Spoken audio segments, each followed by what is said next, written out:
दहशतवाद्यांच्या मृत्यूवर पाकिस्तानच्या वरिष्ठ सैन्य अधिकाऱ्यांनी अश्रू ढाळलेत। त्यामुळे या हल्ल्यात हिजबुल किंवा एलटीटीचा मोठा दहशतवादी मारला गेला असावा असा दावा तज्ञांकडून केला जातोय।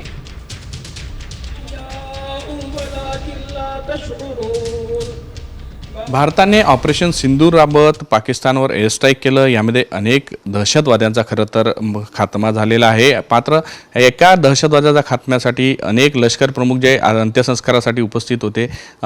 कसं पाहता या सगळ्या घटनेकडे? आपल्याला या सगळ्या संदर्भात बोलण्याचे संरक्षण तज्ञ पटवर्धन सर आहे। ही एक डायकोटॉमी आहे। डायकोटॉमी म्हणजे कसं की तो बहुतेक करून हिजबुल मुजाहिदीनचा किंवा लष्कर-ए तैयबाचा एक मोठा अधिकारी होता, पण पाकिस्तान ऑक्युपाईड काश्मीरमधला तो एक प्रतिष्ठित माणूस होता। त्यामुळे त्याच्यावर त्याच्या जनाजावर फुलं ठेवायला पाकिस्तान आर्मीच्या चीफकडनं आणि राजकीय नेत्यांकडनं फुलांचे रीत आलेले होते किंवा चक्र आलेले होते।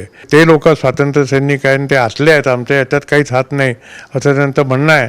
पण आपण हे सिद्ध करून दिलेलं आहे, कारण पहलगामच्या अटॅकमध्ये मुसा हा SIGचा माणूस होता, हे पुराव्याद्वारे भारताने सिद्ध केलेलं आहे। व्हिडिओ जर्नलिस्ट सौरभ बोलेसह पराग डोबळे, साम TV न्यूज, नागपूर।